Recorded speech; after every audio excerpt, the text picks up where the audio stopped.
Good morning, everybody. Back again. Here we are. Your auto, how not to get ripped off by your car dealer team. We're right here in North Palm Beach, Florida, and we'll be on the air from now. It's about 8 a.m. until 10 a.m. Eastern Standard Time.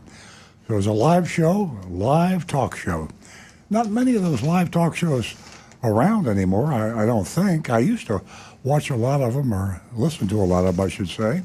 And I always thought they were entertaining. Live anything to me is entertaining because you never know what's going to happen. You heard the disclaimer when this show came on the air from the owner of the dealership, the owner of the radio station, and he basically said, "Look, if this guy says something stupid, it's not my fault, and I disclaim any responsibility." So legally, it's kind of like what car dealers do.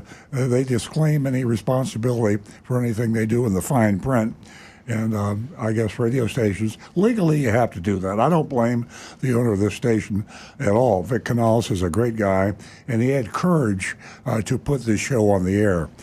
From some of you regular listeners who've listened to Earl Stir on Cars over the years, I got fired a few years ago. The previous owner of the radio station was under pressure by the car dealers in South Florida to boycott advertising on the radio station. So you get rid of Earl Stewart or we're going to stop our advertising. Actually, to me, that's an illegal boycott, but you know how that goes. So we were off the air for over a year, and then a new owner came in. Vic Canales bought the station, and here we are back, bigger. I'd like to say better also than ever. We're on for a lot longer. We started out the show at a half an hour. Now we're 2 hours. And we listen to a lot of you folks from all over the country. Used to be we were just radio, we're local. Now we're all over the planet, all over the globe. I had anonymous feedback from France, Lyons, France, last week. And we have a lot of areas that you can contact us on.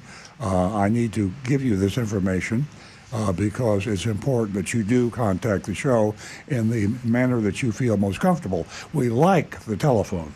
So if you are of mind to speak live on radio and call us on our old-fashioned telephone, we'd like you to jot this number down.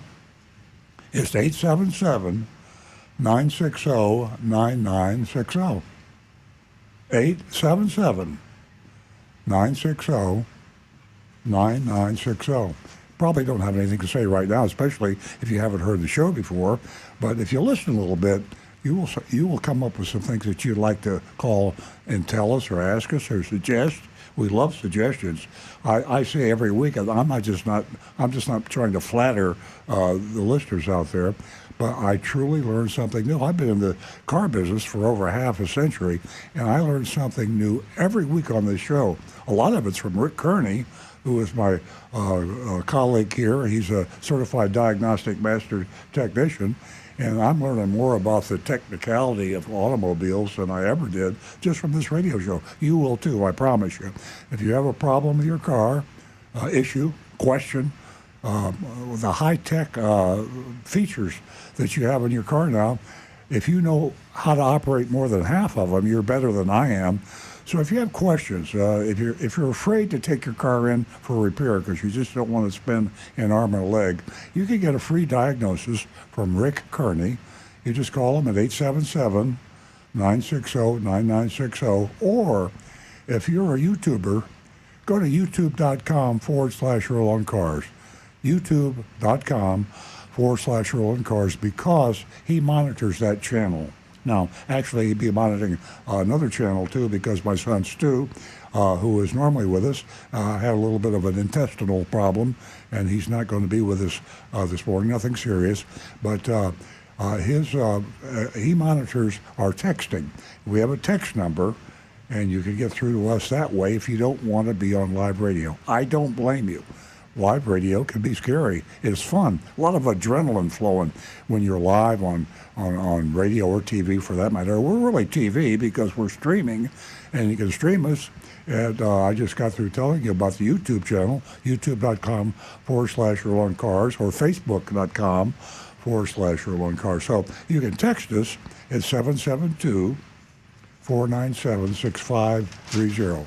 772, area code 497-6530. Tell us what you got on your mind. We are in a storm of change in the auto industry.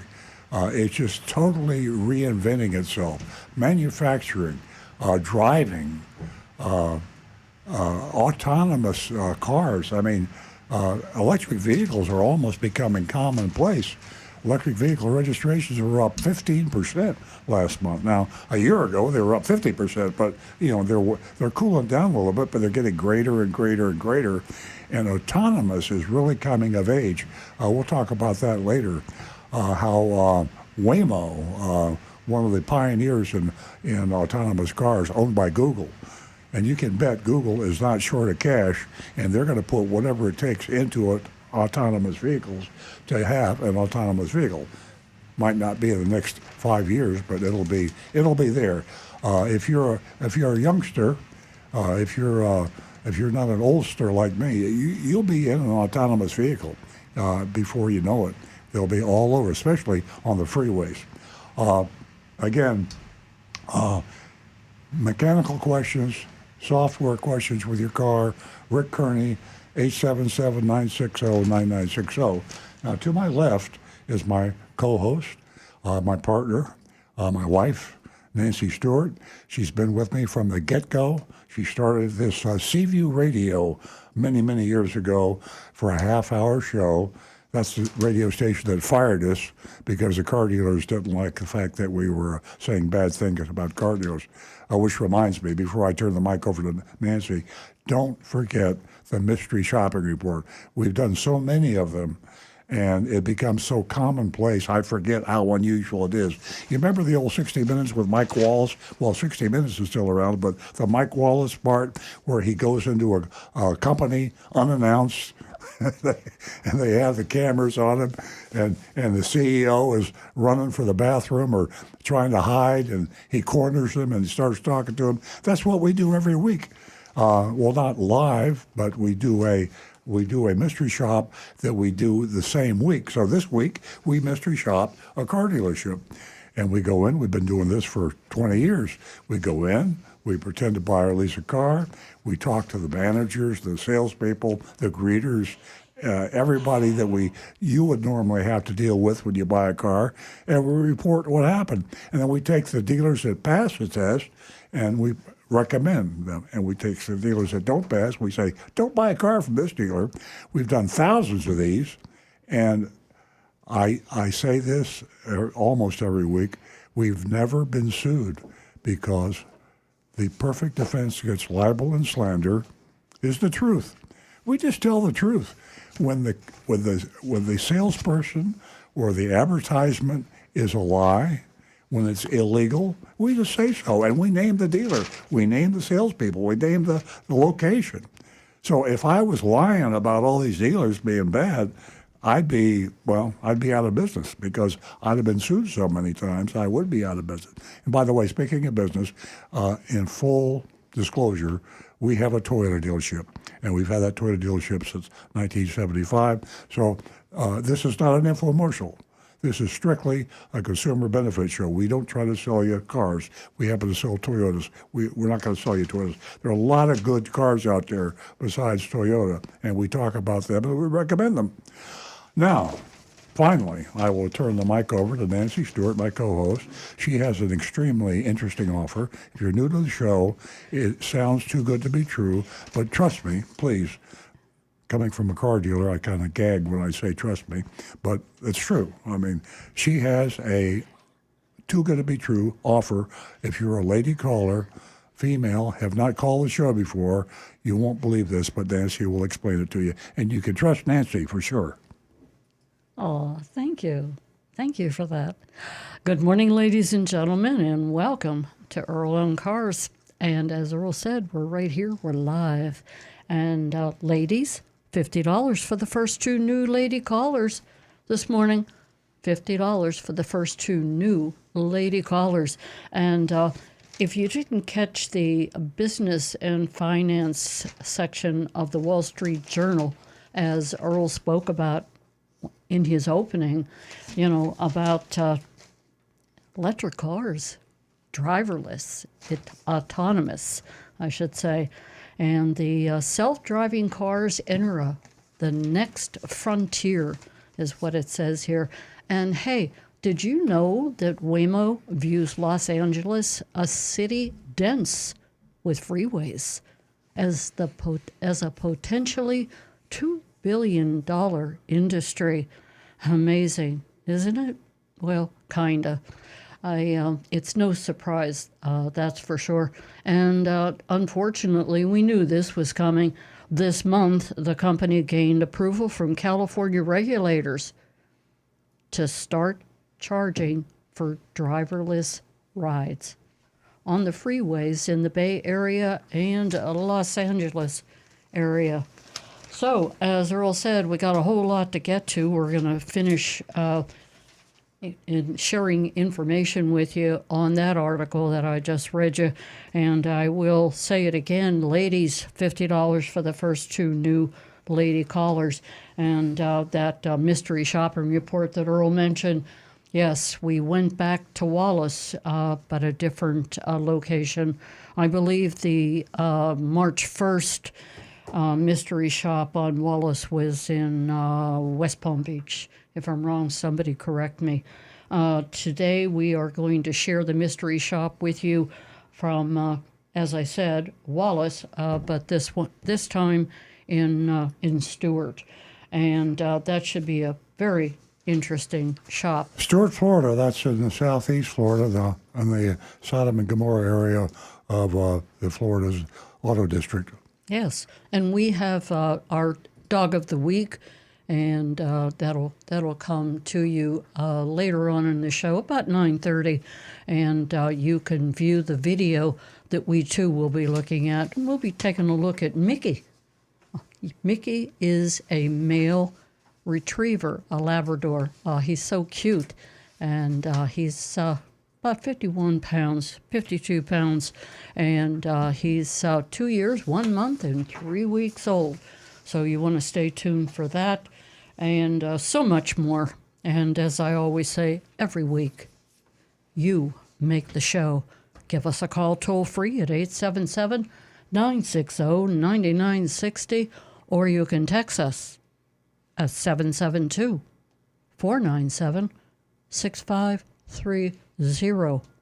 Don't forget, youranonymousfeedback.com. We're going to go straight to the phones where we are going to talk to Nancy from Palm Beach Gardens. And Nancy has, she's called us before. Welcome. Hi, thank you for taking my call. I have a 2016 Kia Soul, and my mechanic has just said that I'm having trouble with the engine. It's over-consuming oil. And I just got a notice of a proposed class settlement. The U.S. District Court for Central District of California has some sort of settlement with Kia. So I don't know, like, when I call the dealership, do I need to be careful about something? Rick? Well, a class action, what did the class action, typically a class action suit, when it's successful, they notify all the members of the class.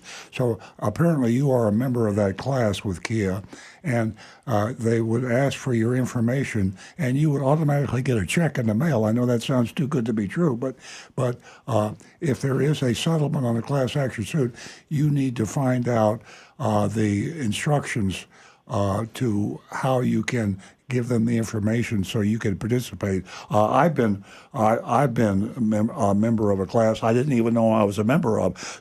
Somebody in a different state will make a lawsuit you don't know about. It happened to involve you, and when the judge and court decides in your favor, you should be notified by the attorneys that filed the class action suit. Okay, and I call the dealership and tell them that I'm having trouble with the engine, right? It's a 2016, so it's less than 10 years and 90,000 miles. Is that listed When I as call- the powertrain warranty on your car? I have to look at. I don't understand any of this stuff. Well, the factory powertrain warranty, if you're still covered by that, then they should cover that problem of it consuming too much oil. What you'll want to do is definitely call them, get an appointment to go in and have them check the engine. There's not really a whole lot of diagnosis they can do, but if you tell them that you're losing, like, say, a quart every 500 miles, they're going to have to go in there and do something to repair that engine. I would also contact the manufacturer because this is a national issue.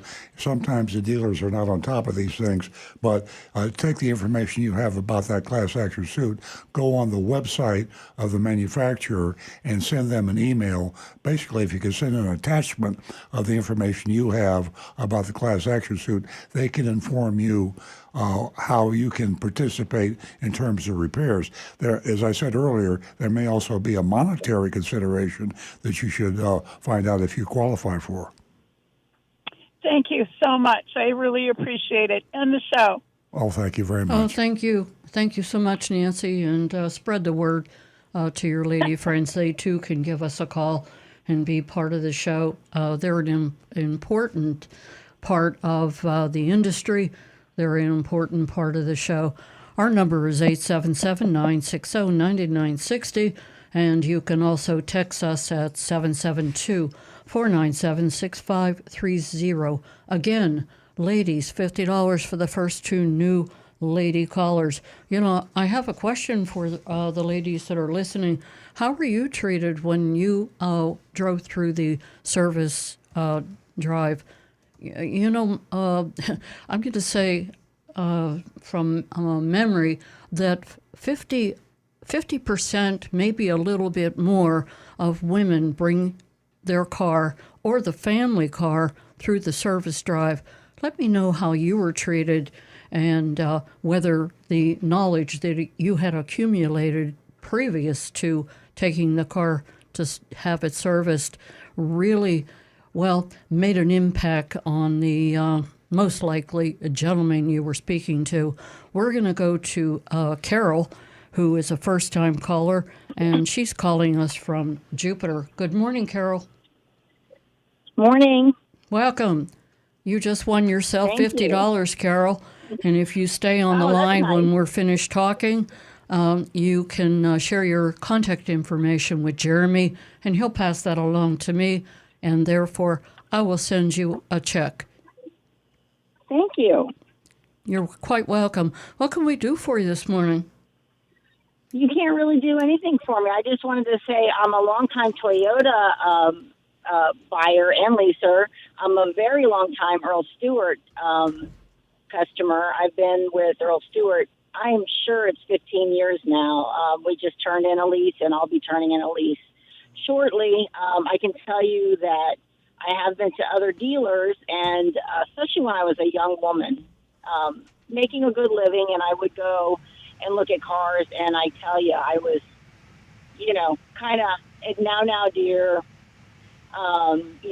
maybe that's out of your league, just kind of belittled. And the first time I went to Earl Stewart, I was listened to, I was paid attention to, and I'm sure that's not a big deal nowadays, but back in the day it was. And I purchased my first car, Toyota, from Earl Stewart, and I've been there ever since. Well, bless your We're heart. leasers Thank you, now. Carol.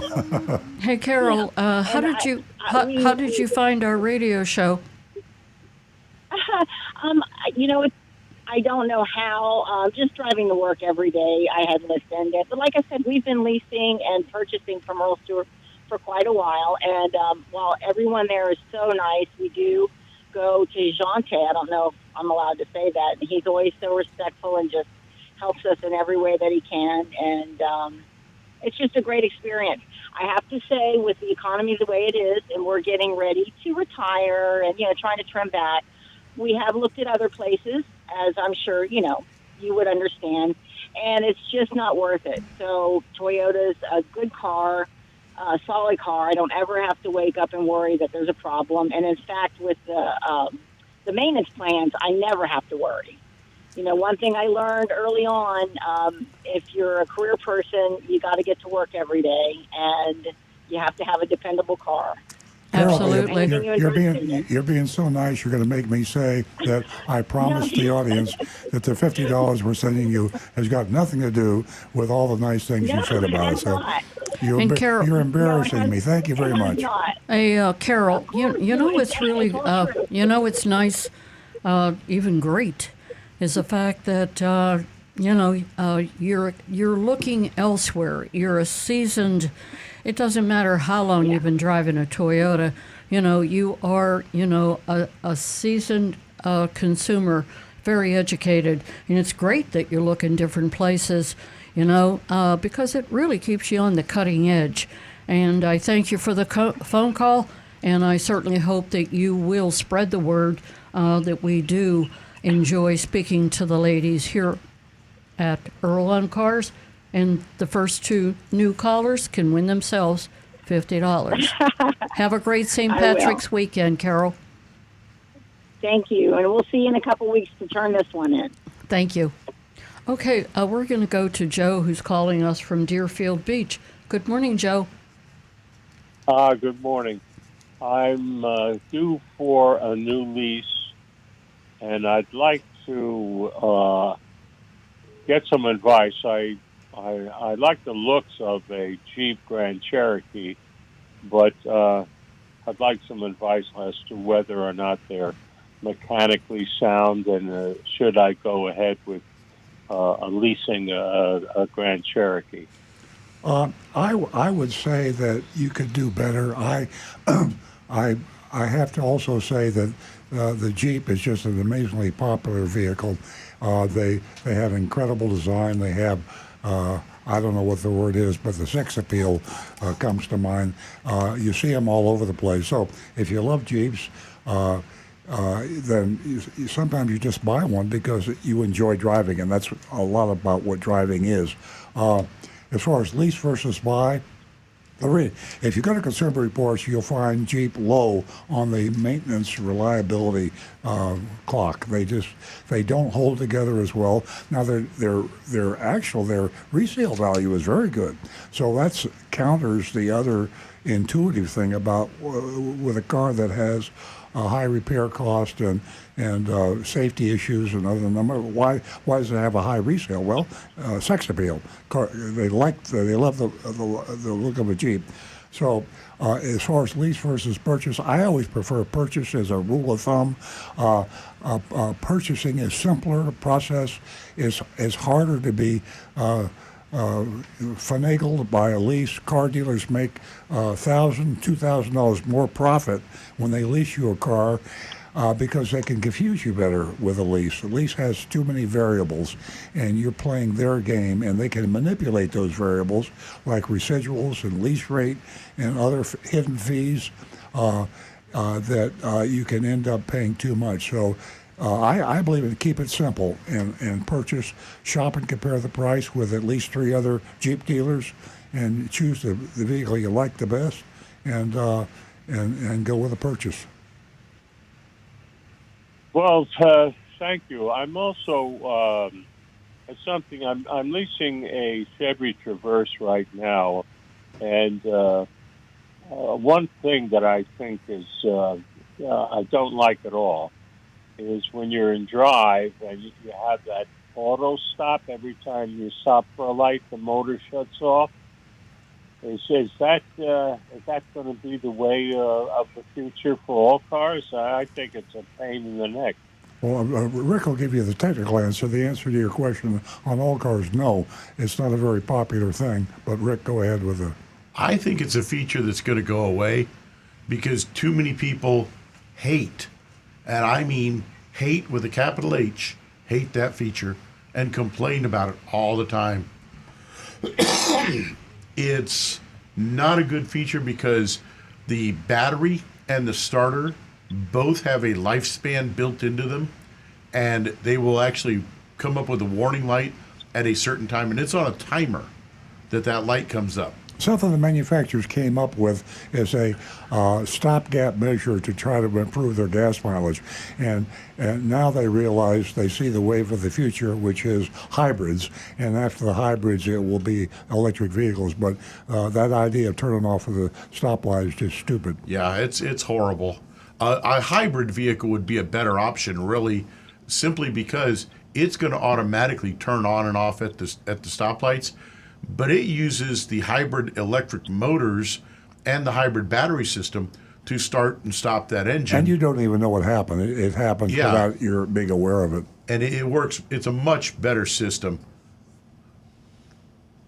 Well, I don't know that I hate it, but it's certainly a pain in the neck. There's a way to override it, but you've got to put the car in a different gear in L, and then you've got to press a button 9 times to override that auto stop feature, which is another pain in the neck. Yeah. Right. On Toyotas, there's a button, just a simple button you can push, but you have to push it each time that you restart the car. And I guarantee that the RAV4 that I bought for my wife about 5 years ago, if it had that feature, pardon me, I'm sorry about that. I'd be divorced right now. If that had that feature in that car, she would have divorced me over it. So yeah, it's not a good thing. And hopefully the manufacturers are taking this into account and they're going to get rid of it. Also, that'd be good if they get rid of it. Also, on the Traverse that I have now, it seems that the accelerator pedal is too low in comparison with the brake pedal.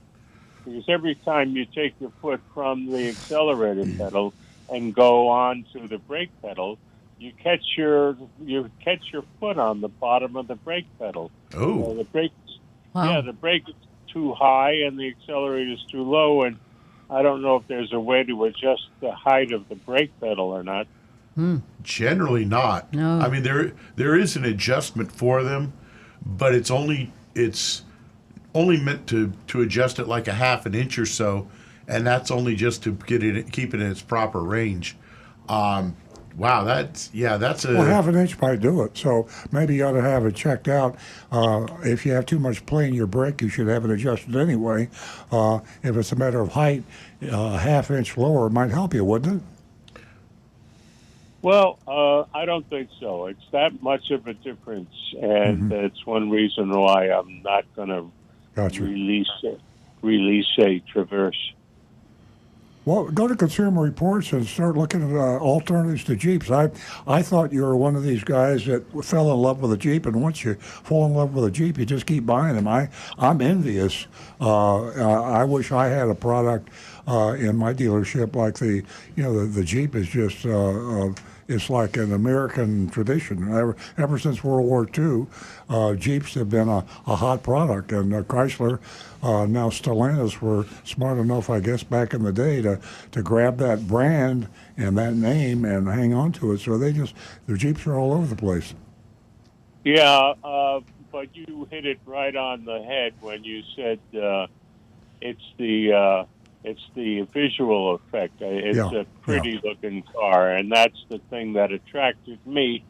But before I went ahead, I wanted to ask you if they were mechanically reliable, and I thank you so much for your information. Hey Joe, before you go, if you pick up the subscription of Consumer Report, that's a 2024 auto issue.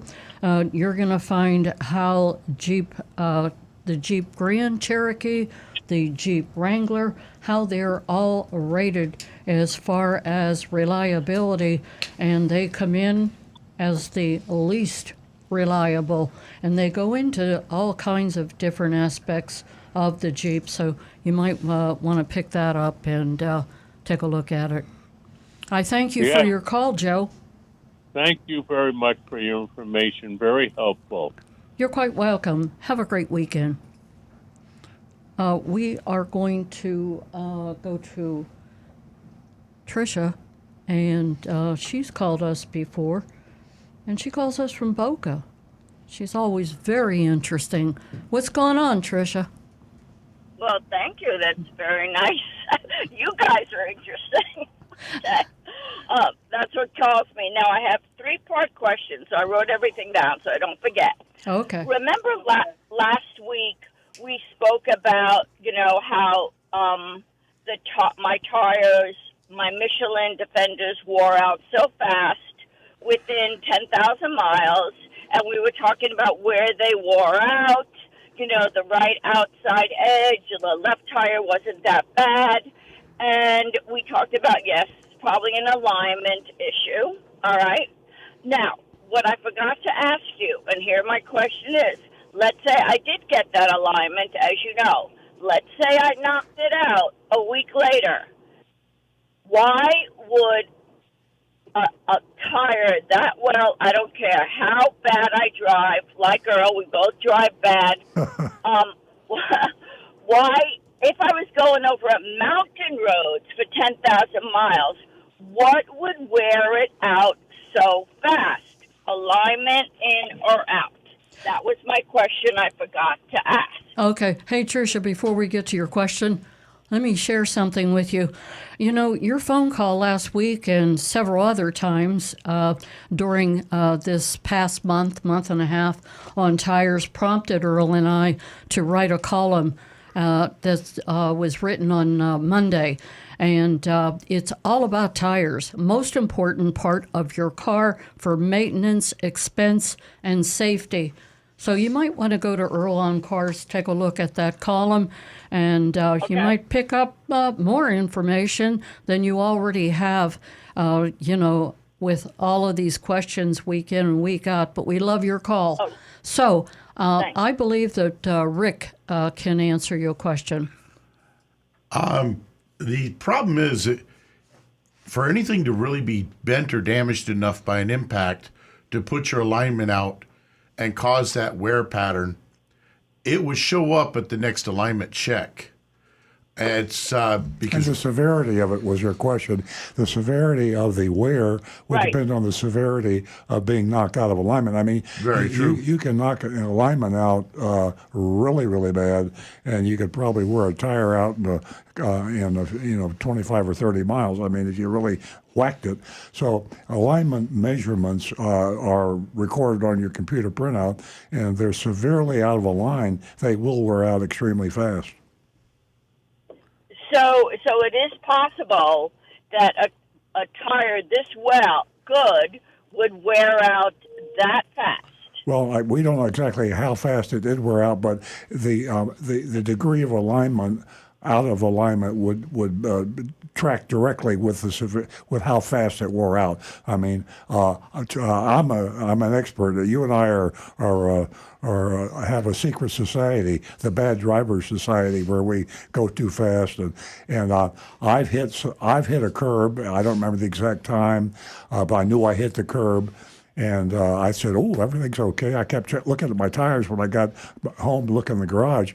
What I forgot about was the inside wear. And so I think I took my car in for an oil change or had my tires inflated. And Rick or somebody came running out and said, "You're not going to believe this, but my tires were terribly worn in a very short period of time." So South Florida is like it's like a war zone with construction and potholes and curbs. My pet peeve: how much space you should have to turn into a driveway. I mean, if you put the curb too close to the road and you have another lane on the other side of the road, you go around the corner. I do this every time I leave my community, Jupiter Inlet Colony, Florida. I have a road that's so narrow, if a truck's coming toward me, I have to take my corner too sharply, and I hit the damn curb every time. Bam, there goes my alignment. Okay, but my point is that this is normal for a tire to wear out only in 8 to 10,000 miles. Let's say the alignment was knocked out right away. You're telling me that is normal. you can wear out, completely ruin a set of tires in 8,000 miles if they're severely out of a line. Am I right, Rick? Okay. Absolutely. Okay, that answers that question. The second question is, we also discussed in Earl, you said something about Tire Kingdom doing lifetime alignment warranties. Well, they were bought out by another company, and they do not honor that anymore. I didn't know Batar came and bought out.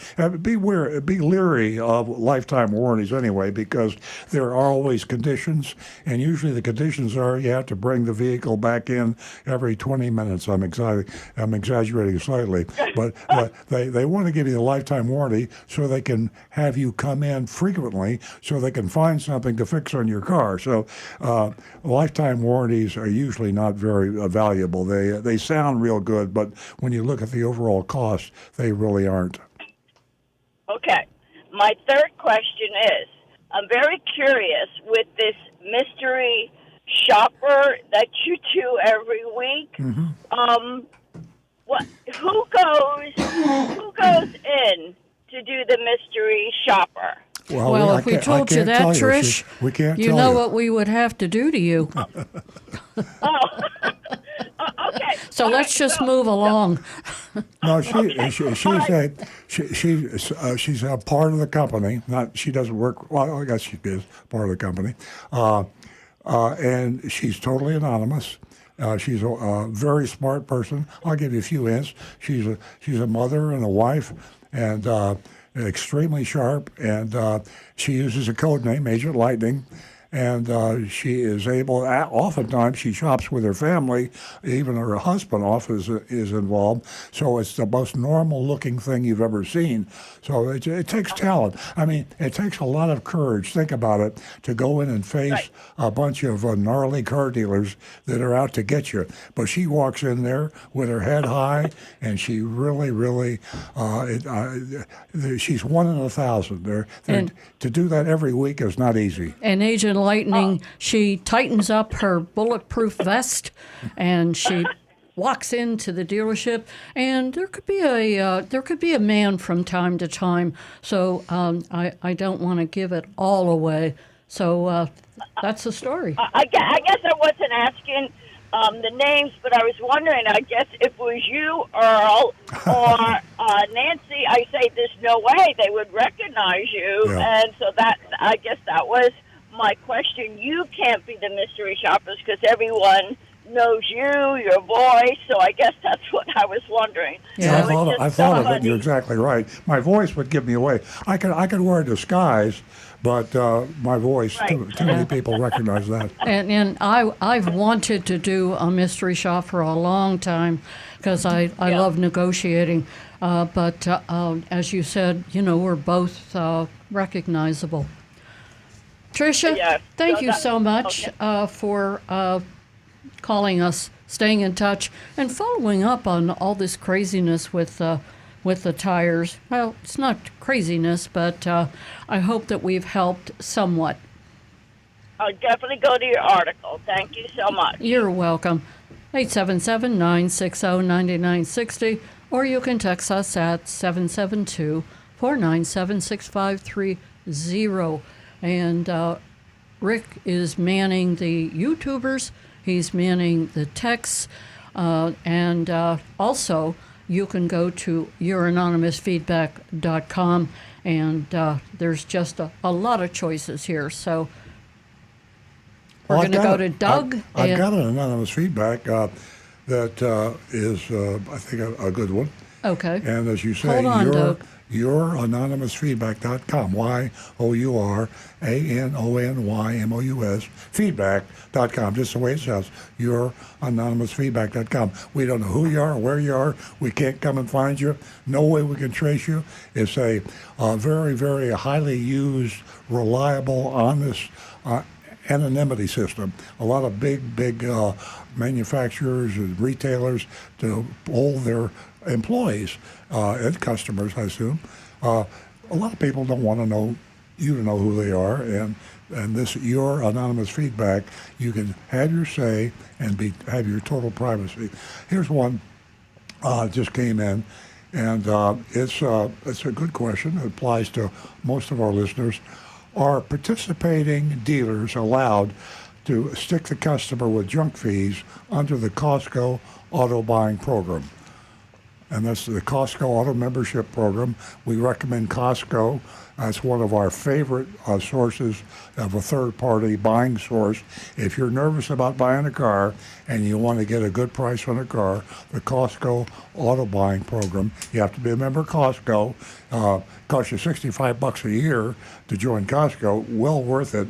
And there's Costco warehouses all over the country. And they give you a very good price if you're a member.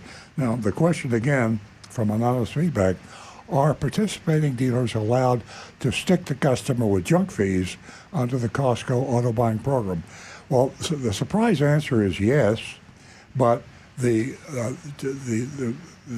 fact of the matter is the junk fees in and of themselves are not a bad thing. Why?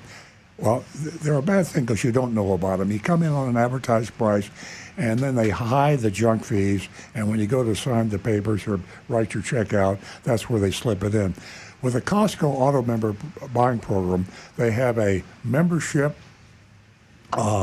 pricing list. If you're a Costco member, all the cars this dealer sells on the Costco Auto Buying Program are listed. And you ask to see that price sheet when you're a Costco member and you go in. Now, on the price sheet, they may have a doc fee, they may have electronic filing fee, but that's included in the price of the car. The rule that Costco has that is so good is the price that you pay as a Costco member must be less. I repeat, must be less than any other buyer of that model car from that dealership. So if you're a Buick dealer and you're selling Buicks and you gave one customer a really good deal, you know, because he knew how to haggle and hassle and really wrestled you down and got a really good price, a Costco member could come right in and by contract, that dealer is required to give you that same car at a lower price than he just gave somebody else. It was a good low price. So the caveat with Costco membership is go online to Costco.com, auto member, you know, a car auto buying program, Costco auto buying program.com. Go online, be sure that you're a member in good standing. Find out with your zip code the dealers in the area that sell the make a car you want to buy. They will give you the list of the Costco salespeople, authorized Costco salespeople. Don't speak to anybody else but an authorized Costco salesperson. Also, they will give you the instructions which is to look at the membership pricing list. If you don't do any of this, some salesman that is not onto the program and maybe without the knowledge, probably without the knowledge of the dealer, is going to claim to be a Costco salesperson. He's going to claim to give you the Costco price, but it won't be. So go to the website first, get the information of the dealer, get the name of the people you talk to, ask for the membership price list, and see it, and that's going to assure you a lower price than anybody else paid for that car. Now, if you feel like you've been flim-flam, you report that to Costco, and you have a number, 800 number. You call Costco, say, I went to ABC Buick, and they did this and this, and I don't think that's right. Costco will be on the line with the dealer principal, and they'll say, listen, make this right, or we're going to cancel you as an approved Costco auto member. So, they can charge junk fees. I don't know why they let them do that, but they let them do that. But that's included in the price. So who cares if it's a junk fee as long as it's something that is a lower price than you have to pay anybody else. And that's a long answer to a short question. Yeah, well, it's well-deserving and great information about Costco. Can't go wrong. Take it from me, I know. You simply can't go wrong. Okay, we are going to, I'm going to give you the number before we go to Doug, who's been holding from Boca, 877-960-9960. And you can also text us at 772-497-6530. And youranonymousfeedback.com is another option. Ladies, $50 for the first 2 new lady callers. Actually, we just had a new first-time lady caller, so I have $50 for one more. Take advantage of that. You have until about 9:30. We're going to go to Doug again, who has been holding patiently. Good morning, Doug. Good morning. Ella and Sim say meow. Well, I missed the pre. I missed the pre sunrise, but I got on this. Everything is great with the car. Thank you. I have a question for anyone who knows what I could do about this. I have a real tiny, almost pinpoint spot on the paint before the top of the roof, and I've been trying to take it off without, scratching or using a razor blade, but it's really a hard spot, really small, and I've tried everything and it won't come off. I'm thinking maybe it's bird poop that got really hard or whatever, or maybe sap from a tree. You guys have any ideas? Yeah, I would say sap is the most likely thing. Unfortunately, if it's hardened on that bad and it's been there for a few days in the Florida sun, you might almost do more damage trying to get rid of it than just to kind of leave it there. If it's really tiny, I would just leave it there. But if it's one of those things, it's just it's driving you crazy, because I know there's times one little thing can make me insane. My best advice is a good cleaner wax and what are called plastic razor blades. These are actually they're made for removing stickers and decals from paint, and it literally it's a razor blade made of plastic. And I would wash the area real well and just gently work at it with that plastic razor blade, and then hit it with that a good cleaner wax and get it the best you can. But I wouldn't really try to do too much and take a chance on damaging the paint. There's a bunch of solutions in Google. I hate to, because you just don't know, but they're not short of answers. I'm going to read this one quickly to you, and there are others. It says, mix warm water with a mild car wash soap. Apply this solution to the sap-covered area and gently rub it with a soft cloth or sponge. The soap will break down the sap without harming the paint. Isopropyl alcohol is a versatile and effective sap remover that won't damage your car's finish. So that's a late model. Well, I say late model, it's within the last year, and there's several other ones. So it's Cool. it's a guess. I don't know, and if Rick doesn't know, it's probably difficult. Well, I've got one of my backups here. Donovan just kicked in and says, try using a medium or heavy clay bar.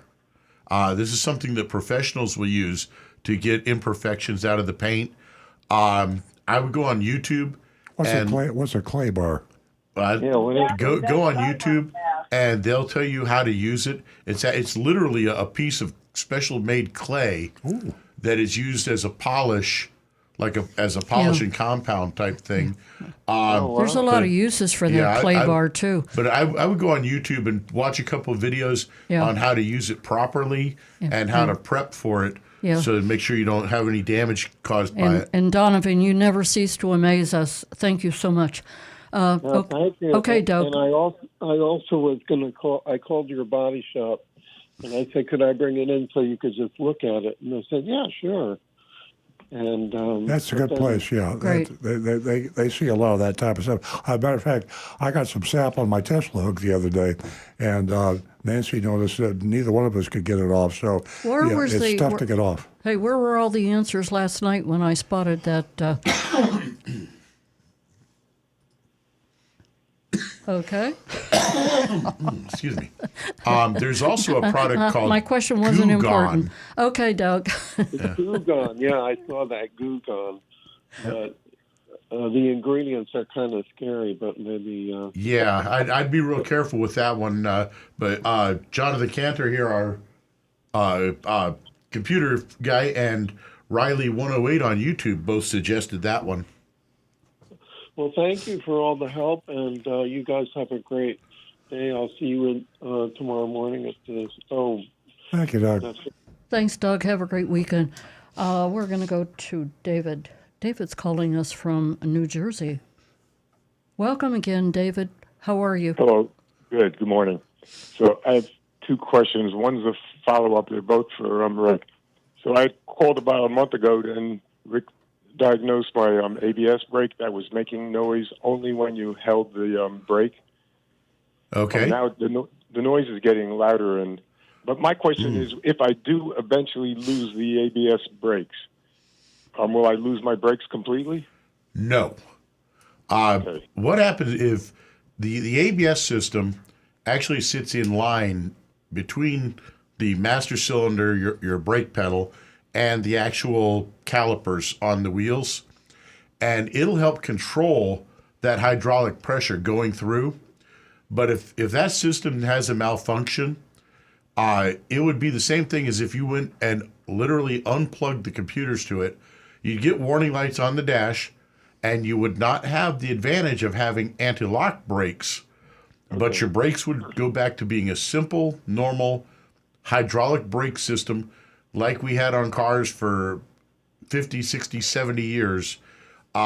Basically, if you step on the pedal at that point, it's going to put pressure to the calipers, and they're going to stomp down. And if you put too much pressure, it can potentially lock up the wheels, and you start to slide or skid. So that's something just to be aware of. Right. But yeah, if the ABS ever stops, your brakes will simply act as normal hydraulic brakes, but the ABS portion won't be there. So. Okay. And when you say that the lights will come on, will it be a check engine light or something different? Usually you'll see at least one light that'll say ABS, possibly another one saying brake. There may be one that looks like a picture of the car in a double set of parentheses. Usually ABS systems will set off 3 or 4 different lights. Normally not the check engine, but some cars can. One of the things that the manufacturers have done is, because now all the computers in the car talk and communicate back and forth, if one computer sees a problem, it'll send out a signal to the other computers saying, hey, I've got a problem in my system. All of your information, all of your data that you're receiving from your sensors, save that and record it, just in case it makes it easier for the technicians to diagnose the problem in another system. So we call that a sympathetic code. So if the engine system has a problem, the ABS might also save data, and it'll set a code, but the code will say problem in the engine circuit, but it's simply saving information also to help us diagnose it better. So yeah, I can light up a whole bunch of things on the car. Okay. Because in New Jersey, if there's a check engine light on, you cannot go through inspection. So. Yep. Okay. And now this is my new question that just came up since my last call last month. So the noise that the car makes when you open the door, in the first thing in the morning, it's like something maybe warming up the motor or something on a Prius hybrid. Okay. I think that you would know what noise I'm talking about. It's common. There's a lot of systems that when you first open the door, there's a lot of different systems that are going to start booting up. So right. it's hard to Something really booting up. pinpoint. Right, but it's this. It's the car's got 175, and I've had it since new. It's a 2012, so I've had this noise since day one, and it's natural. And it's something booting up when you open the door. I guess it's doing something to get the motor ready, and it's okay. Well, now it's doing that motor. It's making that noise. It's making that noise as you're driving slow. It's just continuously doing it. When you if you stop the car and the car is running, it's continuously going on every few minutes. What kind of noise is it, David? Can you give us a rough idea? A squeak, a whistle, a tick, tick, tick? What kind of a noise? It's the boot up noise that I've had since day one. So I thought it was a natural thing that every Prius has, and I was okay with it. It would do it when you open the door. So when you open the door, it's like a boot up noise that comes on the Prius, and it does it once, and that's it. A boot up noise. Can you do me a favor? I'll call next week. Try to get a video of that like sound. I did last time, right? And text it to us at our text number. Okay. Or I could call them next week. Sure, but I thought that it was a common noise that everyone has in a Prius, that when you open the door, it knows that you're going to start the car soon, so you hear like a boot-up noise, and it does it once, and that's it. And now it's doing it continuously, even as you drive slow, and after you turn the car off, it continues to do it. Why do you need a boot? You don't need a boot-up noise once you shut the car off and you're done. So I'm afraid something's going to happen soon, like it's going to wear something out or wear the battery out or do something. Well, I'd like to see if I could hear it. Can you try get a video just when you get a chance, and just text it to our show's text number, and then I'll be able to get to download it and listen to it. It's not a buzzing noise? No, it's not a buzzing noise. No. It's like about 5 or second noise that since day one it did it when you opened the door. I figured it was getting the motor ready, being that it did something to makes the motor ready, I guess. Maybe I was never supposed to have that noise since day one. Well, Rick will check it out if you could get him a... right, I'll get it to you. Yeah. Either that or I'll call with it next week, like I did last month with the brake noise. I played it for you. Thanks, David. Okay. Have a great weekend, thank you very David. much. You too. We're going to go to John in West Palm Beach. Good morning, John. John, you there? Still with us, John? Yeah, I'm here. Oh, great. Welcome to the show, John. I'm patient. Thank you, John from West Palm Beach.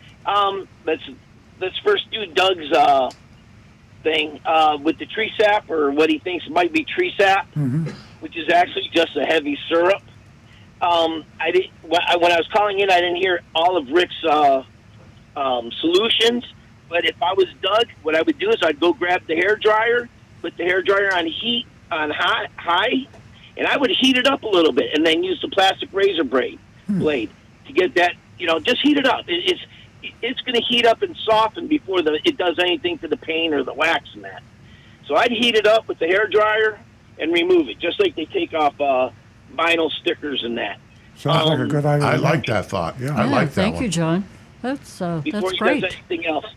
And then the gentleman would show me another Prius that's making the same noise. There you go. Is it normal? I like that. Compare it to Yeah. Priuses. Yeah. And that. And then they're going to say, no, well, that, they're going to tell them whether or not it's supposed to sound like that, compared to the other Priuses. John, you made me think about something else. This is probably one of the most common complaints. I don't mean this specific complaint about a Prius, but my car makes this noise. And, what we forget is everybody has a different perception of noise. Some people are don't hear very well, like me. Other people can hear high frequency or low frequency. I always recommend, if you have a problem with a noise, be sure you take it to someone that can hear the noise that you hear. And if he can't hear the noise that you hear, try somebody else, because I know I've had complaints from my customers with my dealership where a really good customer comes in, he's got a really legitimate complaint, and the person that happens to be working with him on the car says, I don't hear anything. Well, when they say they don't hear anything, that might mean because they don't hear very well, so or they don't hear that frequency. Get at least one other person to try when people are giving you the thing. I don't hear it anymore. Also, like he says, get the technician to ride with you in the car and point out the specific noise. Exactly. So that way you both hear it at the same time. Mm-hmm. So that's perfection. When you and the technician both hear the same noise at the same time, you know they're working on the right thing. But you can see from the previous caller how confusing a noise can be. You really need to nail it down if you want to get fixed right. Thank you, John. Oh, you're welcome. Now to my question. Yeah. I'm getting ready to purchase tires for my Tesla, and when I was at the dealership, I happened to notice a whole bunch of tires, off to the side that they had done, and inside the tire there's a block of foam, and it's supposed to be a noise reducer. Because the car doesn't have an engine, the road noise is more prevalent if you don't have all the dampening stuff extra, like for the wheel wells and that. And I was just wondering, with the noise dampener that these tires have, which is like I said, it's like a block of foam glued to the inside of the tire, and then they go ahead and they balance it in that, and it reduces the road noise. Yeah. I just learned something. I've got a Tesla. I never heard of that. So, Right. Rick, you've taken the tires off my Tesla several times. Do I have foam on the inside of my tires? You do. Oh, I didn't know The that. first time I saw that, I stared at like, what in the world is this? Yeah. What witchcraft have they been doing?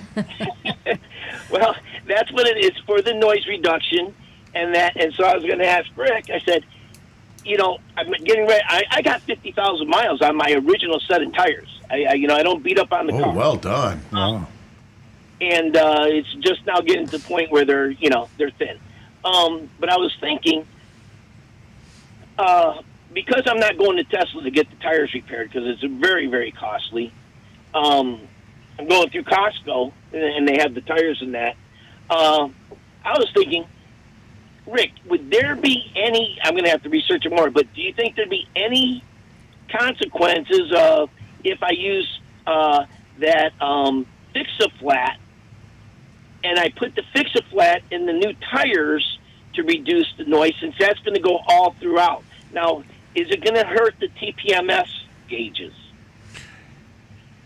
The last car that I had that came in with Fix-A-Flat in one of the wheels, I wanted to call in sick and leave for the day and never touch another car for the rest of my life. No kidding. I hate, with a serious passion, all of that stuff that they spray into those wheels. And yes, it will, and I say will, destroy your tire sensor. It will make that tire unrepairable. So if you drive over a nail and you come into my shop and say, hey, I've got a nail in my tire, I can take that tire off and I can do an internal patch that's glued right to the tire, and it will, the glue that we use will cause that patch to literally melt into the surface of the tire and be a permanent repair that will last just fine for the life of the tire. However, if there's Fix-A-Flat in there, it won't work and that tire is done. You must replace it. All right. Very good. John, All right, great. John, one other quick thing. I just Googled Tesla Motor Club, and they talked about the foam, and the first half dozen answers say that when they replaced the tires without the tires with foam, they couldn't tell any difference in noise. So maybe you're better off just to forget the foam. Yep, I'll forget it. I will. All right. And Doug, get out the hair dryer. Yeah, definitely. Hey, by the way, Donovan has just come in. He says he puts on a tire called the Sailun E-Range EV. This is spelled S-A-I-L-U-N, like a sailboat, U-N, Sailun, E-Range EV tire. He says he's had them on his Tesla. He says they don't have a foam in the tire, but he gets longer range and they're just as quiet. So apparently these are a low rolling resistance tire, so it increases his driving range, and they're quiet. And I tell you, this is a guy that from Knows what he's the talking time about. we've talked with him on air, I trust him. Yes, absolutely. All right, very good. I'm going to look Thanks, that up. John. All right, thank you. Give us a call again. Yeah, you know, there was a day back in the 70s I'd carry, Fix-A-Flat in my trunk, but definitely things have changed. We are going to go to Carol, who is calling us from Jupiter, and she has become part of the show. Good morning, Carol. Good morning. Welcome. I thank you so much. Patiently waiting. Okay, so we've been customers of Earl Stewart for 29 years. Many Priuses. I'm now in my 16 Prius, which I love. And all of a sudden, we had a Pandora, I don't know what to call it, sign come up on my dash. And we had an appointment to get oil changed, so we brought it in. I was not there. And I said, how do I get rid of this? It wouldn't play anything. And we were told, although I wasn't there, that Toyota had done a very large update on the Priuses. And this was a result of that. Now, it will not take a USB, which all my music is an external that I plug in. It won't accept it, and we were told there's nothing we can do about it. Do you know anything about this? I don't know anything about it. I'm afraid I don't know Tesla very well at all for their That's a infotainment. Prius. Are we talking about No, that? Prius. Yeah, Oh, Prius. what? I'm Prius. sorry. I'm getting It's a 16 Prius. okay. And what symbol is coming up that's not Pandora, Pandora? which is it's a music Right, outlet okay. which I don't subscribe to, don't want to. Okay. And I'm very happy with my external ports that I put in, and I get my music. It will not accept any external now. I can only play the radio. And we had it in your shop, like within the last month. Well, I tell you what, I will follow up on that. It doesn't make sense to me. So they're saying if you want to stream radio, you have to subscribe to Pandora. No, there's something wrong there. Yeah. Stream your there- music. I know there's something, but we didn't. So help. That's what I I'm think asking for. some of you from our dealership gave you some bad information. yeah, I think somebody dropped the ball there. I'm going to investigate that. And matter of fact, I'll have the answer before the show's over because I'll text the dealership and get somebody that knows what they're talking about to get the correct answer. I apologize for you being misinformed, but No, that's okay, and I don't want to tell you who the service manager. I mean, I don't want to get anybody in trouble. No, I I really understand. don't. No, I'm glad you called. I mean, you help us. This is what this is. It's like a mutual informative society we have here. We learn, you learn, everybody does. This is a great meeting place for people that want to understand more about their cars. Yeah, absolutely, Carol. And it's an exchange, as Earl said. You're not getting anybody in trouble. But that is very interesting. It's so weird. yeah. It is so weird. Yeah. Okay, Carol, the other thing if you can get a chance to make an appointment, come back in, tell them that you want Rick to look at your car. Okay. And if I can get a look at it, I'm pretty sure I can help you out with that and get it right for you. Okay. Well, There- thank you. And I'm in my car and I'm at my destination. I have an appointment. So, if somebody is going to call me back, can they call me back on my cell? Sure. Or no? Or Certainly. Yeah, if Okay. you'll be on our Okay. computer, so we could call you back. okay, terrific. Thank you, guys. You're welcome. Love my Prius. Thank you. Bye. Thank you. We're going to go to Marty. Marty is a regular caller from West Palm Beach. Good morning, Marty. Good morning. How are you? Great. How's that vehicle running? Yeah, right now it's running good. I've got a little over 1,000 miles, so right now I have no complaints. Boy, you're a traveling man. Yeah, I've had it a month. Wow. So I put on the usual maybe 12,000 miles a year now. I used to do more, but right now it's, about that. Yeah. But I got a question for Earl. Okay. Here's my question. I know Earl believes in Costco. It just may be my personality that I'm not a trusting soul. So if I went to XYZ Buick and they gave me a good deal because I was a good negotiator, how would the second person know that they gave me a better deal than they're giving him with the Costco plan? Because that guy doesn't know me from Adam, and how would he know I got a better deal? Well, Costco audits the dealers, and we're a Costco approved dealer, and Costco will periodically come in. They will look at our Costco price sheet. They will check our invoices. They have access to what we charge for cars, and they will verify that we are selling our cars to Costco members at a lower price than we do our other customers. So we put our lowest price on every car, and we only give a Costco member $100 less than all of our other customers, because we give all our other customers a good price too. We charge a competitive part. We have our lowest price on every car except for Costco members, and the member, when they verify, they get the $100 additional.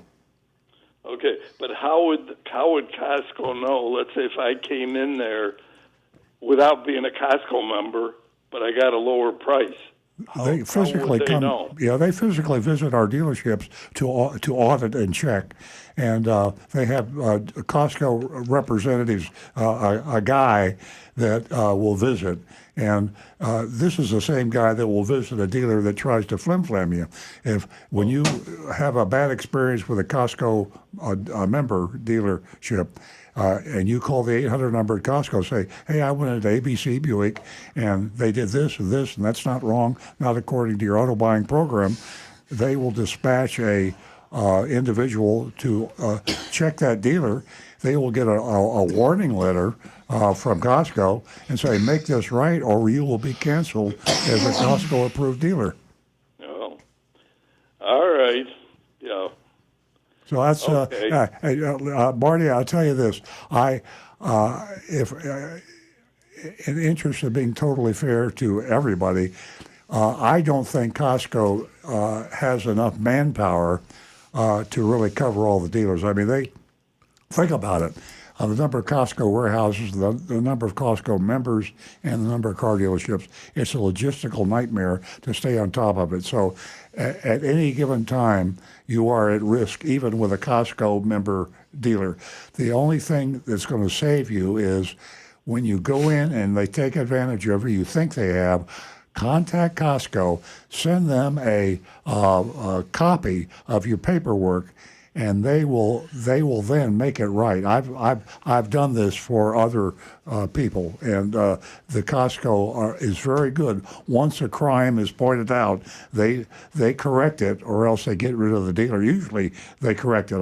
I've had a couple situations with Schumacher in this area with Costco, and Schumacher made it right with the Costco member because of the violation that they discovered when the complaint arrived. Yeah. And now also with Costco, in other words, like for your dealership, you don't have every single car that's available under Costco membership. Like if you're looking for a Camry, it's for that particular year, make, model. That's right. Yeah, that's right. Yeah. Yeah. So it's not for every single model of every, say, Toyota. Yeah. Yeah, if in 2024 you sell a car, a Camry, for a particular price to a non-Costco member, then the Costco member must get a lower price. And as I say, in my case, it's only $100 because I don't. Right. You know, yeah. Well, you're one of the few honest dealers. Well, thank you. So, it's a different story. But Sure. In all my years of buying cars, I feel a lot of people are not honest. So, Well, most aren't. I mean, that's a sad fact. That's why this show exists. So thanks very much for your compliment.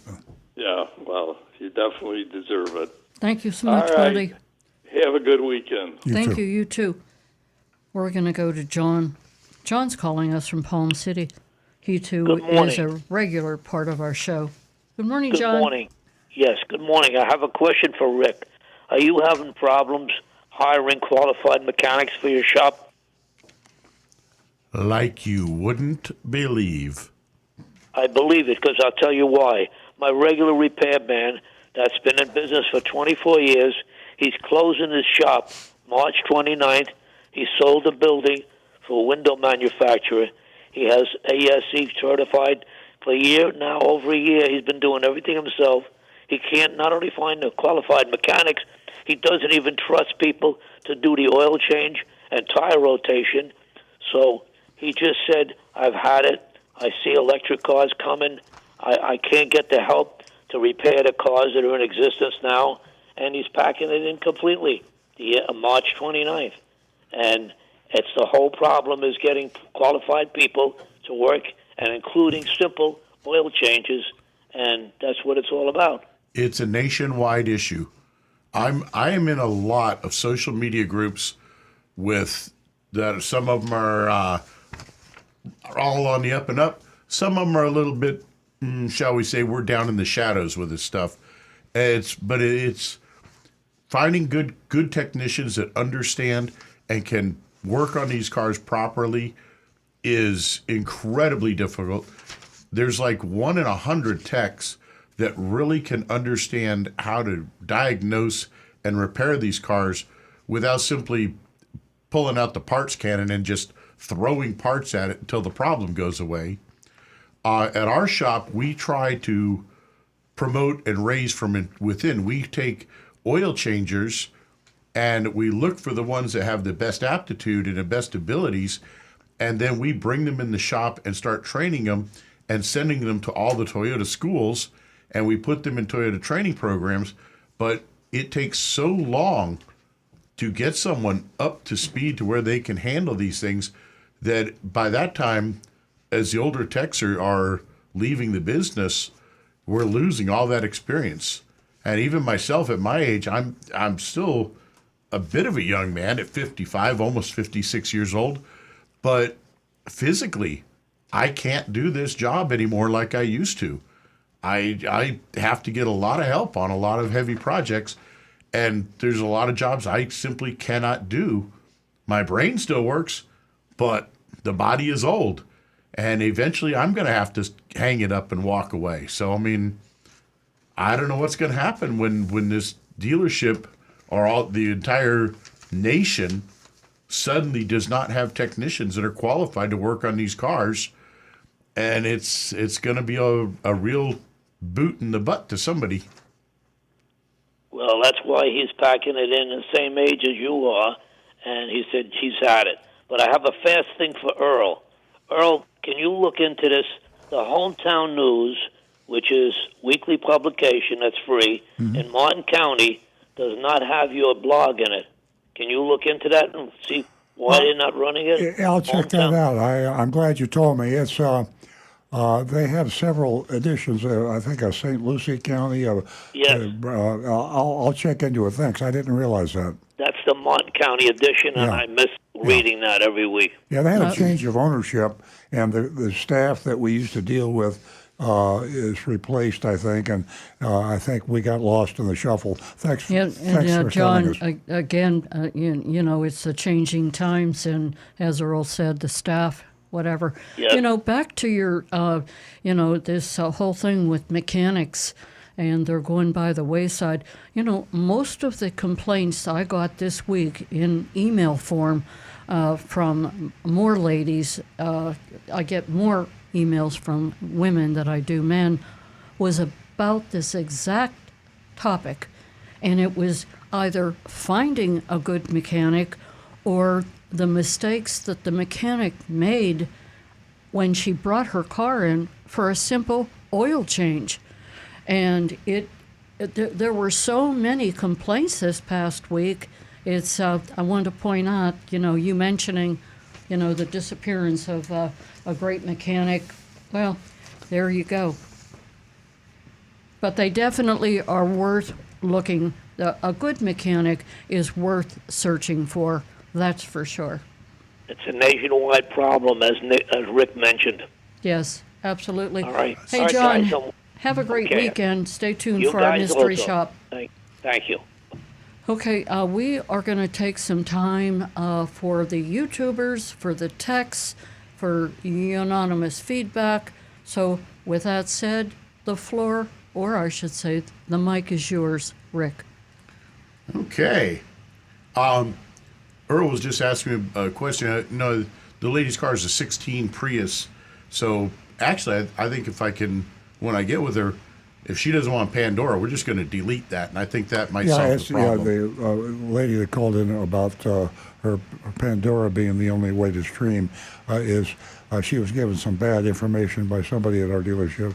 So we got the correct information, and there hasn't been any change of the Prius. So, Yeah. Okay. Now I'm going to start right off with Anne Marie. Then I'm going to go straight to one that Donovan had because these are both on the same topic. Good morning. The New York Times ran a news story that some automakers, change that to most in my opinion, are collecting user data from internet-connected cars and sharing it with insurance companies without clearly informing the owners of this capability. General Motors vehicles with OnStar reportedly does this. Owners are concerned that hitting the brakes because a kid runs out in front of them would show as a hard stop in the database. The car doesn't record why you jammed on the brakes, just that you did. Another common scenario is that data on drivers on the interstate highway who are just keeping up with the flow of traffic could indicate that they are speeders, even if it isn't in a reckless manner. Obviously, insurance companies take a dim view of sudden stops and speeding and will accordingly ding drivers. The story mentioned that multiple manufacturers had this reporting feature, but Toyota was not mentioned. We'll get to that. Her first question, are the new Toyotas connected to the internet like other cars? Yes, they are. Does Toyota share user data with insurance companies, either with an internet-connected car or through an app? I don't know. And if so, is it opt-in or opt-out? In other words, is this something that the car's automatically doing and you would need to find a way to tell it not to do this? Or is this something that you would have to turn on and tell it, I want you to do this? Now I'm going to read Donovan's. This came in very early today.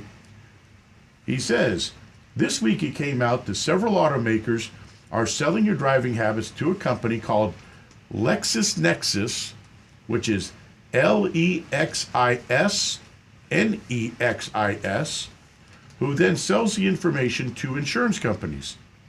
A Florida man had his rates double on his Cadillac because General Motors sold his driving habits to them, and he is suing GM now. Ford, Toyota, and several other brands sell your driving information such as acceleration, braking, turning too hard, times you drive, etc. You can turn this function off either in the car or the app for the car, and everyone should. It's your data. They have no right to sell it. We have to stop letting brands get away with this. Now, from what Donovan's saying here, this sounds like it's something that you would have to actually opt out of. So if your car has like the Toyota Safety Sense app, or you have your car connected to your cell phone by way of an app, then yes, they have access to all of that data from your car. Now, what you'd need to do, obviously, go in that app and search for how to turn off that sharing feature or how to opt out of data sharing. No. But there's data in your car that is collected that is not, that you can't opt in and out of, and that if there is an accident, then the police have access to that, and of course also the insurance companies, I would think. Yes. In the event of an accident, but not before the accident, but after the accident. However, that is all stored as what's called an ROB, a record of behavior, stored in the computer's data systems, and it is isolated. It can only be accessed by connecting a scan tool to it, which my scan tool that I have at the shop, I can connect in and I can look and see those record of behaviors. So it is accessible, and you cannot opt out of that or turn that off, but it's not accessible directly on the internet. Yeah. Yeah. If you want to read more about this topic that Anne Marie and Donovan and Rick were covering, you can pick up the New York Times. And that rest of that story is right here on B3. It's an interesting article. You might want to take a look at it. And now this one is coming from a texter called Deck. He says the CEO of Hertz steps down after being hit with expensive EV repairs and low resale prices following the purchase of 100,000 Teslas. And Deck says, where there's smoke, there's fire. Earl predicted this a while back. Trouble at Hertz. Yeah. Hertz has been hanging on by a thread for a long time, but they keep coming back to life. They've been in and out of bankruptcy a couple times, I think. Okay, and this next one is coming from Nick, and this one actually a friend of mine just had a similar issue. She was going to a parking lot and got a little quick, and she hit a speed bump that she didn't see in time and was concerned if she might have hurt her car. Well, Nick says, my wife was driving our 2020 Ford Fusion last week, and she ran over a pothole. A wrench light, a light in the shape of a wrench, came on, and the car became sluggish. I assume was the limp mode. When she turned off the car and restarted it, the light went off, and the car went back to normal. I checked for codes using my scan tool when she got home, but no error codes were present. What do you think happened? Should I take it into the shop or run it to see if it happens again? In this case, Nick, what most likely happened is your car detected that impact and was concerned that it might be a collision, so it put your car into a safety mode. Fortunately, didn't detonate airbags, because I have heard of that happening on a hard enough impact. Even with a pothole, it can cause these cars to overreact. And that's what your Ford did. It overreacted a little bit to it. But shutting it off and restarting it basically reboots the system. Yeah. And when it checks its systems and sees no problem, then it will run normally. So I don't think you'll have anything else to worry about on that one. Reboot everything. Yeah. Yep. The new mantra. Reboot. Absolutely. Very much so. We've got 9:31 on the clock. Do you have something quick as far as the text is concerned, Rick? We have one last quick one we'll do here. This is from Bob. He says, good morning. If one buys a Toyota certified used vehicle and has the drivetrain warranty, is there a list that the buyer can get that shows the covered parts? Actually, if you read in the fine print, that's one of the things that they will say. They'll list not so much the covered parts, they'll say internally lubricated. That means basically anything that oil touches is covered. If they have the goods let of fine print there, get out your magnifying glass, because it's going to tell you the list of the important stuff, what's not covered. And which also means if you have your car lubricated according to manufacturer's recommendations, which today is typically about every 10,000 miles, you're not going to have any problem with your powertrain. So a powertrain warranty is worthless. When you see car dealers advertising free lifetime warranties, it's typically a free lifetime powertrain warranty, and it's void and null if you don't have your car lubricated by the manufacturer's recommendation. So it's if it sounds too good to be true, it is too good to be true. It's just something you don't need to worry about if you go by the rules of maintenance on your car. Yep. Okay. Okay, and Earl wrote a column quite some time ago on that exact copy. And don't forget, you want to ask what it doesn't cover, your warranty, what it doesn't cover. We're going to go to our dog of the week, first of all. And we are going to Well, run tell the video. everybody a little bit about Big Dog Ranch Rescue, because we got a lot of new people don't even know what the dog of the week is. Yeah, we're going to get to that too. Jonathan, what do you have for me? Anyway, let me tell you a little bit about Big Dog Ranch and the some of the perks out there. Besides having a great place out there for you to visit, you don't need to make an appointment. You can just walk in, and just like the dogs, you can just go anywhere and look at anything.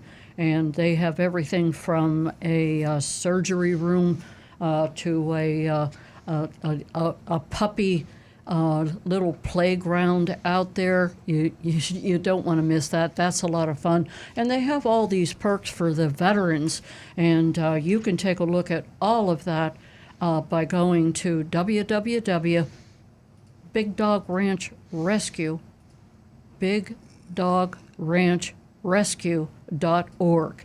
And our dog of the week that we present, the fees are paid. That's a huge help when you want to adopt a dog, and it's $200. So it's pretty significant. So we'll let Earl mention some things about Big Dog Ranch that maybe I didn't cover. Well, it's just the largest no-kill shelter in the United States. There are a lot of places that take care of dogs. They pick them up off the streets and they put them in cages. I'm not disparaging those organizations. A lot of them are public. They're underfunded. Big Dog Ranch Rescue is very well funded, and they take care of thousands of dogs, and they can afford to keep a dog for as long as they have to. They don't euthanize their dogs at all. So that's what really drew us to support Big Dog Ranch Rescue, because they're so amazing in what they do. They save thousands of dogs from all over the world, not just the United States. And when they bring a dog into their care, they keep that dog. A year, 2 years, they have dogs at Big Dog Ranch Rescue, been out there 3 or 4 years. So we try to help get them adopted. Every time we get a dog adopted or fostered, we make room for another dog. So that's our passion for Big Dog Ranch Rescue. Absolutely. And ladies and gentlemen, this is the biggest no-kill shelter in the United States. So it's just an amazing place, and you might want to take a run out there and take a look around. Waxahachie, Florida. There you go. We are going to go to the video that Jonathan was so kind to provide us with, and it's all about Tucker. Hi, I'm Natalie with Big Dog Ranch Rescue, and today I have Tucker. Tucker is a 1-year-old male. He was rescued from a high-kill shelter in Georgia. Tucker is a hound, so they love to sniff, and so when you're walking with him, he definitely will stop and sniff around. He's a really wonderful boy. He still is a puppy since he's only 1 year old, so we recommend really children over the age of 10 with Tucker, just because he can be a bit hyper at times. But as you can see, he's a really calm dog, and he's just really looking for a forever home. He is also heartworm positive, which we need to keep him calm during those treatments. Big Dog Ranch Rescue is taking care of all of his heartworm treatments, and when he's done, he'll be great, but he is currently undergoing treatment. He is also toy possessive, so which is why with older children he probably would be better, just so you understand that with him. And he is good with other dogs though as well, so that's a real positive for him. And we love him here, and we hope that you will come and meet him and fall in love. And, I might add that Tucker came from Georgia. I wasn't sure whether that was in the video or not. And that I like this, what they say about Tucker. He's sleek, he's shiny, and he is sharp. And he is a beautiful dog. You want to go to www.bigdogranch.org and take a look at Tucker. I'll add to this that Confessions of a Recovering Car Dealer that has been written by Earl Stewart is you can go to Amazon.com and you can purchase that book All proceeds go to Big Dog Ranch Rescue. All proceeds go to Big Dog Ranch Rescue. So it's a win-win situation. In case you didn't catch what I said earlier, the $200 adoption fee is taken care of by us at Earl Stewart Toyota. Now, I believe that we are going to scurry to our mystery shop and mystery shopping report. Agent Lightning did another fabulous job, and as she does every week, and she certainly is an asset, an amazing person. She dots the I's and crosses the T's. That mystery shop is of Nissan. That's Nissan up in Stewart. I thought it was Chrysler Deep Dodge. Well, I was reading the wrong mystery shop. Okay. Repeat that, would you? It's a Wallace Chrysler Dodge Jeep in Stewart, Florida. There you go. Okay. Now I'll speak in the first person as if I were Agent Lightning. I arrived late afternoon. When I walked in the front door, I was greeted by a greeter. That makes sense. Some dealers have greeters, some dealers don't. I kind of like the idea. It's nice for the customer not to have to wait around, wonder where the salespeople are. Yeah, I agree with you. She asked for my name and phone number and said, Sabrina will be with you in just a few minutes. She had to use the restroom real quick, but assured me she'd be in soon. I asked if Sabrina was familiar with Jeeps because I had a lot of questions, and she assured me she was, and she said she even owns one herself. A few minutes later, Sabrina came inside, introduced herself, and asked, "How can I help you today?" I showed her my phone, said, "The Jeep sitting out front, the $17,000 discount, $17,000 off. That's a huge discount." Caught my attention, and I'm very interested. I let her know that I'd also been online, saw a lot of discounted vehicles that are supposedly being cleared out, and she stopped to tell me, in order to get that clearance price, you'd have to qualify for different rebates. And here she goes. We've been here and done that. Like retired military, first responder, etc. There's a whole bunch of them. There's even a farmer's discount, as I recall. They come up with these obscure, almost impossible to obtain qualifications. She encouraged me to push the little I, that little I they put in microscopic print near the advertisements, the little I icon on their listing, the one that links to their disclaimer. I did and saw this. Here's a disclaimer. If you can find the I and click on it, you'll find this. Pricing provided may vary significantly between website and dealer as a result of supply chain constraints. Pricing shown is non-binding and does not constitute an offer. Contact your dealer for updated vehicle pricing. Now, it's just nonsense. The world seems to believe that you can say or do anything as long as you disclaim it in the fine print. I mean, that might even be a murder defense one time. Well, I told the guy I was going to murder him. It was in the fine print. He didn't see it. I mean, when you break the law, I don't know why. Well, I do know why. It's because the regulators don't have the manpower or the funding to enforce the laws we already have on the books. Now, this goes for every sort of crime. We're really good. The United States is really good, and the states and the localities are really good at making rules and making laws, but they're terrible at enforcing them. And not that they don't want to enforce them. Maybe they do. I don't know. But even if they wanted to, they don't have the staff. So here we are. The old disclaimer. It is illegal to advertise a price and not sell the car for that price.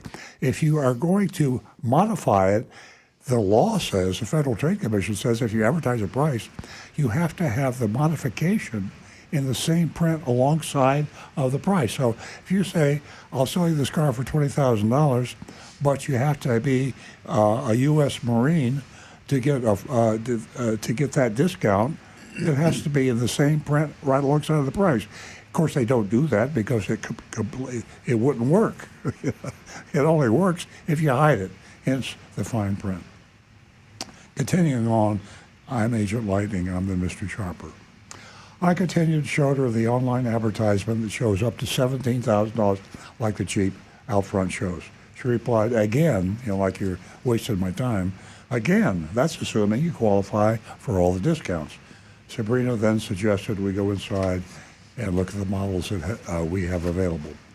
We walked the lot. I chose the 2023 Jeep Gladiator Willis Edition. She said she'd be right back with the keys. I stood there for about 7 minutes waiting for her. The Minority label was lying on the front dash. That's where the South Florida, the Agent Lightning shops are other states, Tennessee, Pennsylvania. And the only state where you find the Minority label everywhere except the windshield where it's legally supposed to be is Florida. So this Minority label was lying on the front dash. Sometimes they're in the trunk, sometimes they're on the floor, sometimes you can't find them at all. And that's a federal violation, a federal law violation. And there was no way to view it unless you were a giant with a magnifying glass, I suppose.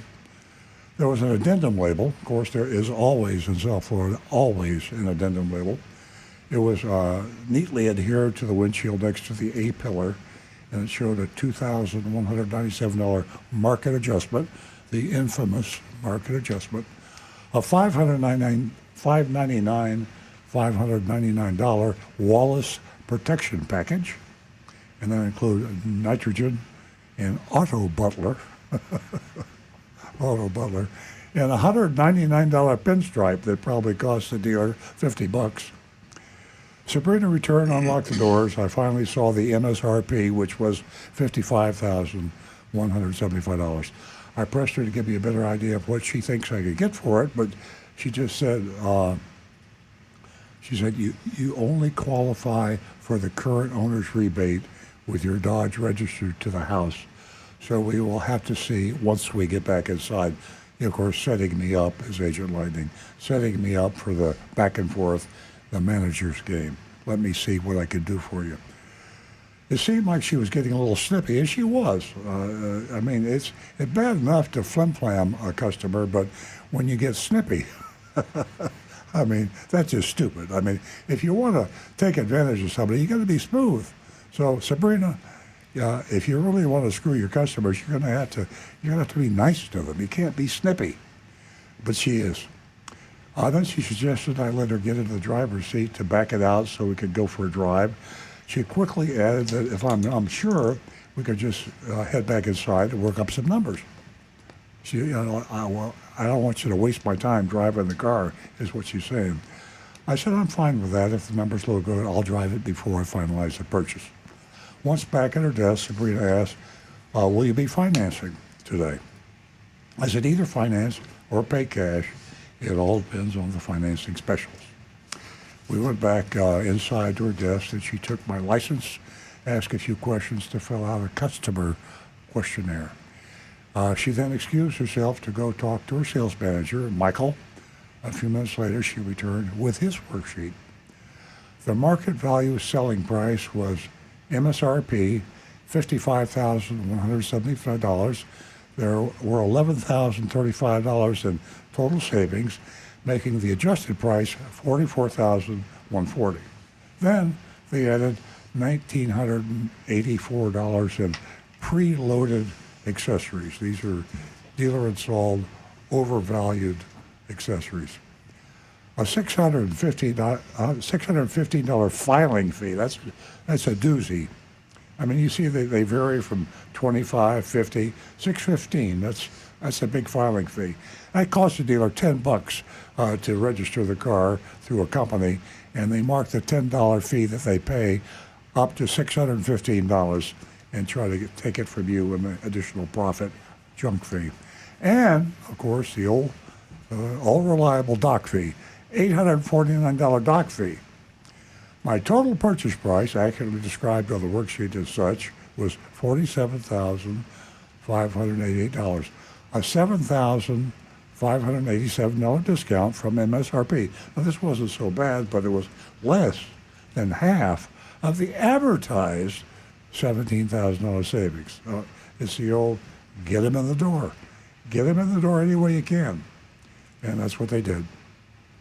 I let her know I didn't like the price. She asked me where I wanted to be out the door.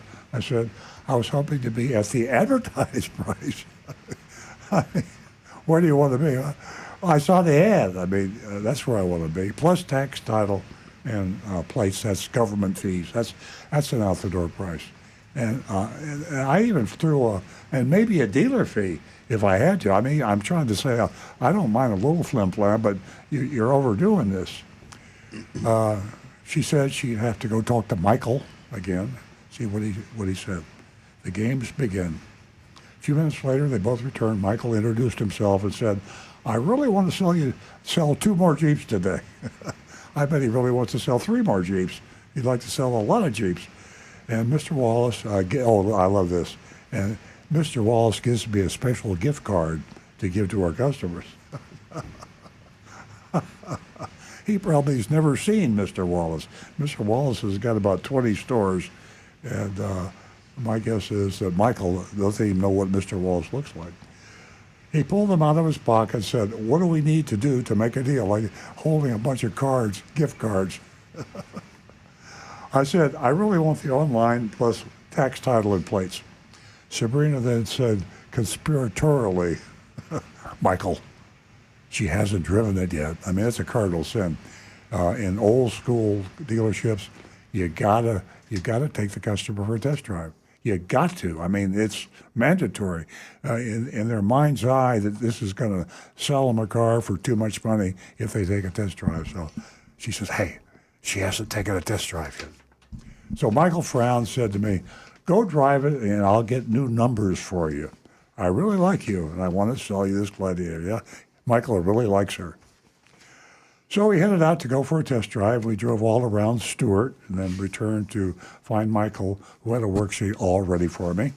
I tried to take a picture. Oh, I love this. Oh, God.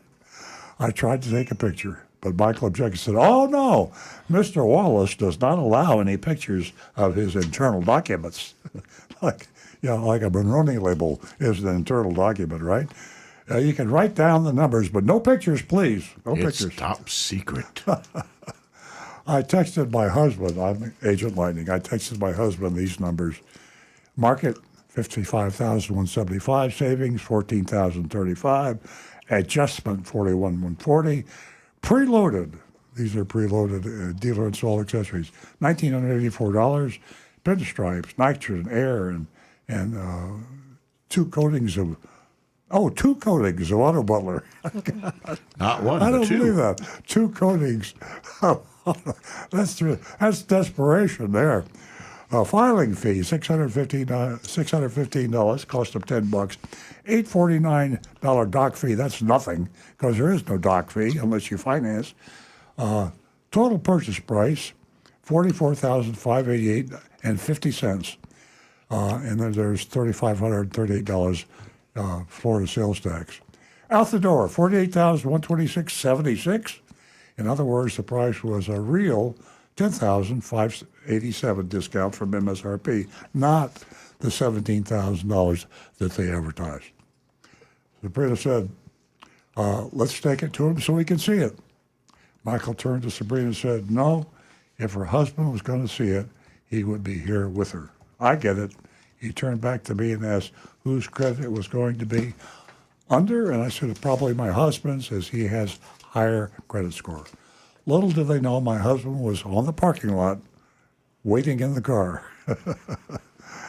A few minutes later, my husband texted me back and said that he doesn't want the Willis trim level, said he was sorry if I misunderstood when we talked earlier. This is her key to get out of there, because she's probably afraid they're going to tie and gag her. I acted flustered and said, I'm going to kill my husband. I can't believe that he just texted me back. I showed him the text, and he said he doesn't want the Willis trim level. I started looking at their inventory online for the higher-up trim levels, and Michael said, "Let me know which one, and I'll work with you, the same type of deal that you have. I really want to sell you a Jeep today." I didn't see any colors and models on the line that I liked, so I told them that. I was going to collect myself, take a walk outside. I left, got a text from someone named Tony a few minutes later. This is Tony. Don't even know who Tony was. And Tony says, no. Last page. Oh, last page. Yeah, I missed it the last page. Anyway, that's it. That's the mystery shopping That's report. for sure. I That's it. I can't do it anymore. Ladies and gentlemen, if you want to vote, you can text us at 772-497-6530. That's the mystery shop of Wallace. And we're great on the curve. A is a perfect. There are Stewart, very few Florida. perfect dealers. F is a failure. We can't fail too many dealers, otherwise you don't have a place to buy a car. So great on the curve. It's an average report, which is average is bad in car dealerships, so that'd be a C. So keep it in mind. We'd love to hear your votes. Okay. T Cash says F equals for more fine print BS. Click the I for more info on why you don't qualify for anything. Tom Steckel says up to an A if they qualify. Disclaimer, they only qualify for a D.